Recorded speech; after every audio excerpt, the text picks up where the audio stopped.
बिर्याणीचा घमघमाट अगदी घरभर सुटला बरं का. आणि ही बिर्याणी बघा ना किती मस्त झाली आहे. भात परफेक्ट मऊसूत मोकळा मोकळा शिजलेला आहे आणि भाज्यासुद्धा अगदी मस्त शिजलेल्या आहेत.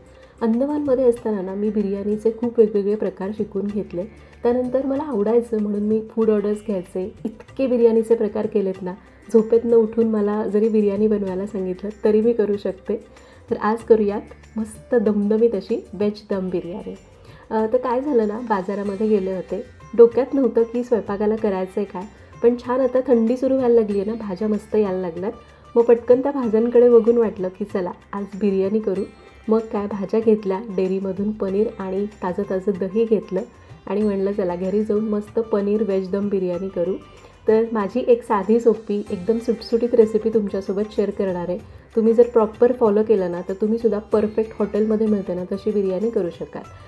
तर 2 वाट्या लांब दाण्याचा तांदूळ घेतला. वजनाने साधारण अर्धा किलो असेल किंवा थोडा कमी असेल. याला स्वच्छ धुवायचं आणि अर्धा तास भिजत ठेवायचं. बऱ्याचदा काय होतं, लांब दाण्याचा तांदूळ चांगल्या क्वालिटीचा नाही मिळाला तर भात हवा तसा होत नाही. तर मी सजेस्ट करेन सरळ कोलम तांदूळ वापरा, कोणताही जुना कोलम तांदूळ, आणि अगदी याच पद्धतीने करा. आता तांदूळ भिजत घातला आहे. दुसरीकडे दूध कोमट केलं आहे. अर्धी वाटी दूध घेतलं आहे. त्यामध्ये 10-12 केशराच्या काड्या घालूयात आणि याला असंच भिजत ठेवू. हे करणं पूर्णपणे ऐच्छिक आहे. केशर नाही घातलं तरी पण चालणार आहे. आता मी अर्धा किलो पनीर आणलं होतं. त्यातलं मी पाव किलो पनीर वापरते आहे. पनीर किती घ्यायचं, भाज्या किती घ्यायच्या, ह्या सगळं तुमच्यावर आहे की प्रमाण किती घ्यायचं. फक्त ऑर्डरसाठी घेताना आपल्याला बॅलन्स साधावा लागतो. मी घरासाठीच करते त्यामुळे मी अगदी मला हवं तसं प्रमाण घेतलं. पनीरमध्ये आपल्याला बारीक तुकडेच करायचे आहेत, कारण बिर्याणीमध्ये ते तुटू शकतात. त्यामुळे लांब तुकडे करू नका, छोटे छोटे चौकोनी तुकडे केले. आता फ्लॉवर कधीही कापताना त्याला आधी चीर मारायची आणि हाताने तोडायचा, म्हणजे मग त्याचा चुरा होत नाही. आणि इथं मी फ्लॉवरची अशी मोठी मोठी फुलंच तोडून घेतलेली आहेत. साधारण पाव किलो पनीर घेतलं. 1 कप भरून फ्लॉवरचे तुरे घेतलेले. बटाटा साधारण असे 2 मध्यम आकाराचे बटाटे मी घेणार आहे. आणि बटाट्याचं ना असं मोठे मोठेच तुकडे करायचे. व्हेज बिर्याणी करत असताना सगळ्या भाज्या अशा कापायच्या की त्या सगळ्या एकसारख्या शिजल्या पाहिजेत. तर बटाटा घेतला 1 कप, फ्लॉवर 1 कप, पनीर पाव किलो, फरसबी साधारण अर्धा कप घेतला. ताजा मटार काही अजून बाजारात आलेला नाही आहे त्यामुळे फ्रोझन मटार 1 कप घेतला.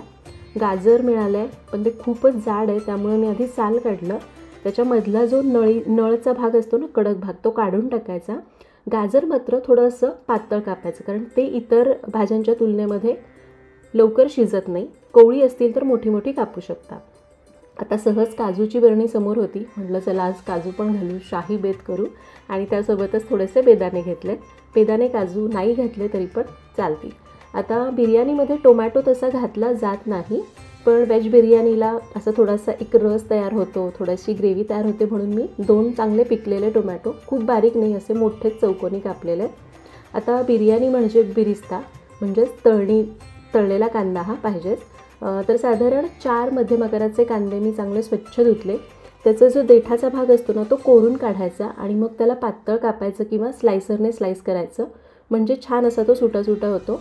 त्याला मी हातावरच चोळून असं सुटं करून घेतलं. आता एका डब्यामध्ये काढूयात. यामध्ये चमचाभर मीठ घालायचं.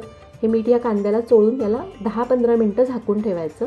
तोपर्यंत आपण भाज्या वगैरे धुवून बाकीची पण तयारी करूयात. तर मोठ्या कढईमध्येच मी भाज्या काढल्यात. यांना स्वच्छ धुतलं एका ताटामध्ये काढून. तर टोमॅटोमध्येच मी याला काढून घेतलं आहे. आता दुसरीकडे आपल्या कांद्यालासुद्धा छान मिठामुळं पाणी सुटलं आहे. याला घट्ट पिळून घ्यायचं. असं केल्यामुळं काय होतं, कांद्यामधलं जास्तीचं पाणी मिठाबरोबर सुटून ते निघून जातं आणि कांदा पटकन तळला जातो. तर हे बघा, छान आपला कांदा आपण पिळून घेतला आहे. सगळी तयारी झालेली आहे. आता फक्त आपण ज्या कोणत्या गोष्टी तळून घ्यायच्यात ना त्या तळूयात. तर कढईमध्ये साधारण पाऊण ते 1 कप तेल घेतलं आहे आणि हे आपलं सरिताज किचनचं लाकडी घाण्याचं तेल आहे, जे शुद्ध पारंपरिक आहे. वापरून बघा किंवा समोरच्या व्हॉट्सॲप नंबरवर कॉल करू शकता. आता तेल हलकं गरम झालं की सुरुवातीला मी बेदाणे आणि काजू तळून घेते. अगदी मिनिटभरातच काजू बेदाणे तळले जातात. लगेच मी ताटामध्ये काढून घेतले. आता त्याच तेलामध्ये आपल्याला कांदा तळायचा आहे. तर कांदा कमी तेलातच तळायचा, म्हणजे तेल खूप जास्त खराब पण होत नाही, कारण कांद्याचा वास येतो ना तेलाला म्हणून. तर तेल चांगलं तापून द्यायचं. गॅस मोठाच ठेवायचा. कांदा टाकायचा. सुरुवातीचे 2 मिनिटं मोठ्या आचेवरच याला सतत हलवत असं फ्राय करायचं. आणि नंतर कांदा असा हलका तांबूस दिसायला लागला की गॅस एकदम कमी करायचा, नाहीतर तो करपतो. आणि याला 2 मिनटं पुन्हा असं हलक्या तांबूस रंगावर तळायचं आणि काढून घ्यायचं. कांदा सुरुवातीला पटकन तळत नाही, पण एकदा तळला की मग अगदी करपू शकतो. त्यामुळे शेवटी गॅस एकदम कमी ठेवायचा. कांदा आपला तळून झाला आहे. आता त्याच तेलामध्ये मी पनीर तळून घेणार आहे. बरेच जण म्हणतात की पनीर तळताना त्यांचं तुटतं किंवा चिकटून बसतं. तर तेल नीट तापलं नसेल तर पनीर कढईला चिकटून बसतं. तेल नीट तापलं, पनीर टाकलं की मंद आचेवर 2-3 मिनटासाठी तळून घेतलं. हे बघा हलके मार्क्स आलेले आहेत. यापेक्षा जास्त तळू शकता, पण बिर्याणीमध्ये पनीर कधीही तळूनच वापरायचं, म्हणजे ते तुटत नाही आणि चवीलासुद्धा चांगलं लागतं. पनीरसुद्धा तळून झालेलं आहे. आता आपण बिर्याणीसाठीचे थर देऊन घेऊ. तर जाड तळाचा कुकर घेतला, तुम्ही एखादं भांडं पातेलं घेतलं तरी पण चालेल. यामध्ये आपण सगळ्या भाज्या काढायच्या. त्यासोबतच मी टोमॅटोसुद्धा काढून घेतलेले आहेत. टोमॅटो बघा मी मुद्दाम असे मोठे कापलेत, छान लागतात बिर्याणीत. गाजर घातले. यामध्ये जो आपण कांदा तळून घेतला ना, तो बघा आता छान एकसारख्या रंगावर दिसायला लागला. त्याला असं हातावर चुरून घातलं. थोडीशी चिरलेली कोथिंबीर, 15 ते 20 पुदिन्याची पानं, कारण पुदिन्याशिवाय बिर्याणी अपूर्ण आहे. त्यानंतर एक 3-4 हिरव्या मिरच्या अशा मी मध्ये चीर देऊन घालते आहे. मिरच्या अशा चिरून घातल्या ना की त्यांचा फ्लेवर खूप छान येतो आणि खायच्या नसतील तर काढूनसुद्धा टाकता येतात. 3-4 हिरव्या मिरच्या घातल्या. आता यामध्ये घालूयात 1 टेबलस्पून मिरची पावडर, अर्धा चमचा हळद आणि इथे मी 2 ते 2.5 चमचे गरम मसाला घालते आहे. याऐवजी बिर्याणी मसाला घातला तरी चालतो. चवीपुरतं मीठ घालायचं आहे आणि घालायचं आहे अर्धा कप दही.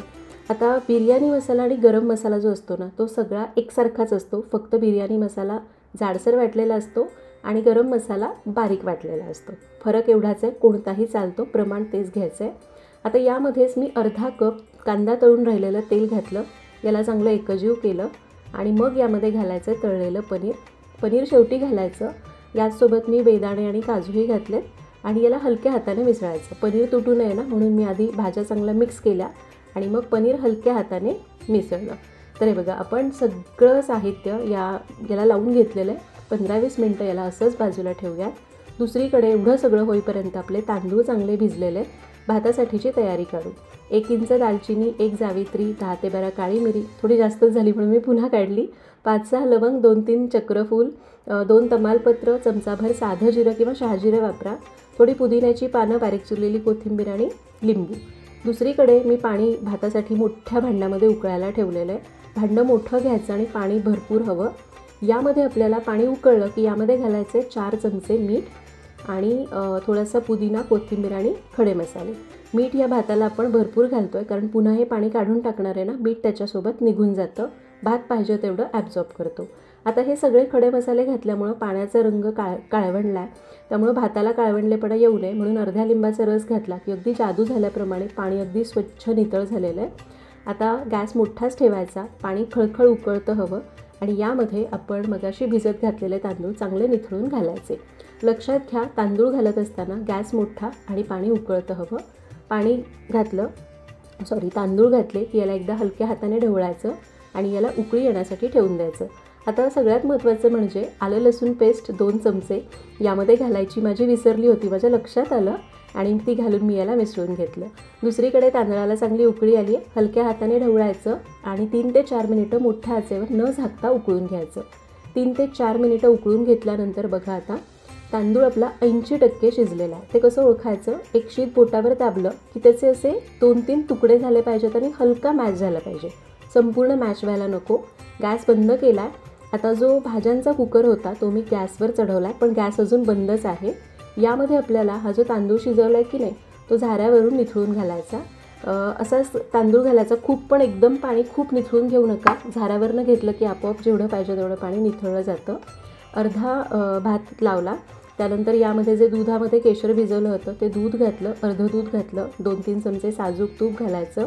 त्यानंतर बारीक चिरलेली कोथिंबीर, थोडीशी पुदिन्याची पानं घालायची अशी हाताने तोडूनच. तळलेला कांदा घालायचा. थोडासा कांदा मी शिल्लक ठेवला तर तो घातला. आता पुन्हा उरलेला सगळा भात याच्यावर असाच घालून घ्यायचा. लक्षात घ्या, भात आपल्याला उकळत्या पाण्यात फार वेळ ठेवायचा नाही. सगळा भात घातला की पुन्हा आपल्याला सगळे थर असेचे असे लावायचे. सगळं दूध घातलं, तूप घातलं, असं वरून थोडंसं दूध घातलं की नाही आपला भात खूप जास्त कोरडा होऊन चिवट होत नाही. त्यामुळे ही टीप जरूर फॉलो करा. तळलेला कांदा, थोडेसे काजू आणि बेदाणे घातले जे शिल्लक ठेवले होते. आता आपल्याला गॅस चालू करायचा आहे. सुरुवातीचा 1 मिनिट गॅस मोठा ठेवायचा. कुकरची शिट्टी आणि रिंग काढायची. गॅस पुन्हा एकदम कमी करायचा आणि 15 मिनिटांसाठी दम द्यायचा. जर भांडं खूप पातळ असेल तर सरळ 1 मिनिटांनी तवा खाली ठेवा आणि तव्यावर भांडं ठेवून मंद आचेवर 15 मिनिटांचा दम द्या. 15 मिनटं दम दिल्यावर 20 मिनटं असंच ठेवायचं. 20 मिनिटांनी बिर्याणी छान मुरली जाते आणि हे बघा काय सुंदर बिर्याणी तयार झाली आहे. भात एकदम छान मोकळा मोकळा झाला आहे. मगाशी थोडा पाणी पाणी वाटत होता ना, आता छान मोकळा झाला आहे, मऊसूत झालेला आहे. भाज्या कशा शिजल्यात एकदा बघूयात. तर बटाट्याच्या मोठ्या फोडी केलता, तोच शिजायला वेळ लागतो. तर हे बघा बटाटासुद्धा मस्त शिजलेला आहे. बिर्याणी सर्व करताना उलथानं किंवा झारा असा रोवायचा की भाताचा आणि भाज्यांचा थर त्याच्यामध्ये आला पाहिजे, म्हणजे सगळ्यांना सगळे पदार्थ एकसारखे सर्व केले जातात. मस्त बिर्याणीसोबत दही किंवा रायतं घ्या आणि एन्जॉय करा. इथं सांगितलेल्या लहान सहान टिप्स वापरून तुम्हीसुद्धा ही रेसिपी करून बघा. भेटूयात पुढच्या भागात. तोपर्यंत धन्यवाद.